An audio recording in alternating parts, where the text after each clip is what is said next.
سوال ہے کہ ایمان کیا ہے؟ اگر آپ سے کوئی پوچھے کہ ایمان کیا ہے تو اس کا جواب یہ ہے، ایمان ایمان میں تین چیزیں شامل ہیں، تین چیزوں پر ہونا چاہیے۔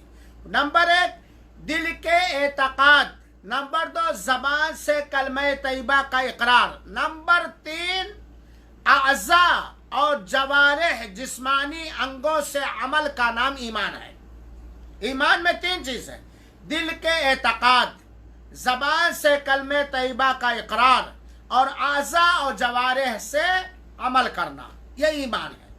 دوسری بات ہمیں یہ بھی معلوم ہونی چاہیے کہ ایمان اللہ تعالی کی اطاعت سے، اللہ کی عبادت سے، اللہ کی بندگی سے پروان پاتا ہے، بڑھتا ہے، ترقی کرتا ہے، اور اللہ تعالیٰ کی معصیت سے، اللہ تعالیٰ کی نافرمانی سے، گناہ کے کاموں سے ایمان گھٹتا ہے۔ اللہ کے اطاعت و فرما برداری سے ایمان بڑھتا ہے، اللہ کی نافرمانی سے ایمان گھٹتا ہے۔ یہ ایمان کے بارے میں دو بنیادی چیزیں جان لیجئے۔ اب میں نے بتلایا تھا کہ ایمان کہتے ہیں دل کے اعتقاد کو، ایمان کہتے ہیں دل کے اعتقاد کو۔ دل کا اعتقاد یعنی دل میں اللہ کی وحدانیت کا اقرار کہ اللہ اکیلا، اس کا کوئی شریک و ساجھیدار نہیں۔ دل کا اعتقاد جیسے خوف، دل کا اعتقاد جیسے محبت، دل کا اعتقاد جیسے امید، دل کا اعتقاد جیسے بھروسہ، دل کا اعتقاد جیسے اللہ اس کے رسول سے محبت، دل کا اعتقاد جیسے نیت۔ دل کا اعتقاد، ایمان نام ہے دل کے اعتقاد کا، دل کے عقیدے کا۔ دل میں جو کام ہوتا ہے جیسے نیت ہے، محبت ہے، خوف ہے، ڈر ہے، توکل ہے، بھروسہ ہے، یہ سارے عمل دل کے عمل ہوتے ہیں۔ یہ دل کا اعتقاد، دل میں عقیدہ ہو، سچی نیت ہو، اللہ ہی پر بھروسہ ہو، اللہ ہی سے امید ہو، اور اللہ ہی کا خوف ہو، اور اللہ کی وحدانیت کا اقرار ہو، بالکل دل کے اندر۔ زبان سے اقرار یعنی زبان سے کلمہ لا الہ الا اللہ کا پڑھنا، یہ زبان سے اقرار ہے۔ زبان سے ذکر اور اذکار، توبہ اور استغفار، تسبیح اور تحلیل، دعائیں، قرآن کی تلاوت وغیرہ وغیرہ، یہ دل کے اقرار کا نام ہے۔ یعنی آدمی زبان سے یہ اقرار کرے، پڑھے کہ میں گواہی دیتا ہوں کہ اللہ تعالیٰ کے علاوہ کوئی عبادت کے لائق نہیں، ساتھ ہی ساتھ زبان سے جن عملوں کی ادائیگی کا حکم دیا گیا ہے ان سارے عملوں کی ادائیگی، ذکر و اذکار، توبہ، استغفار، تسبیح، تحلیل، تکبیر، قرآن کی تلاوت، دعائیں وغیرہ، اچھی بات کا حکم دینا، بری بات سے روکنا وغیرہ وغیرہ۔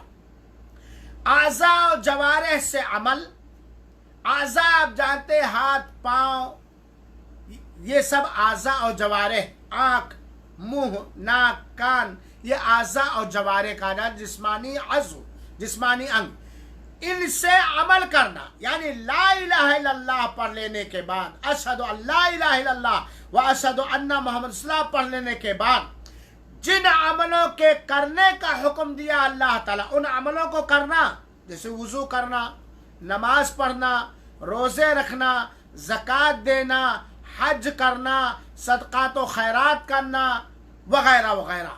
تو یہ تینوں مجموعے کا نام ایمان ہے۔ تو ایمان کسے کہتے ہیں؟ دل کے اعتقاد، زبان کے اقرار، اعضاء اور جوارح سے عمل کا نام ایمان ہے۔ تین چیزیں۔ اب کوئی زبان سے کلمہ لا الہ الا اللہ کا اقرار کر لے، دل میں اس کا عقیدہ نہ رکھے، اور نہ ہی اعضاء اور جوارح سے جو عمل کرنا ہے وہ نہ کرے، کیا وہ مومن ہوگا؟ ٹھیک ہے، اعضاء اور جوارح سے عمل کرے لیکن دل میں عقیدہ نہ رکھے، زبان سے کلمے کا اقرار نہ کرے، کیا وہ مومن ہوگا؟ ٹھیک ہے، وہ زبان سے اقرار کرے لیکن عقیدہ نہ رکھے، عمل نہ کرے، کیا وہ مومن ہوگا؟ نہیں، ان تینوں چیزوں کا پایا جانا ضروری ہے۔ دل کے اعتقاد، زبان کے اقرار اور اعضاء اور جوارح سے عمل کرنا۔ اور ایمان جب ایک بندہ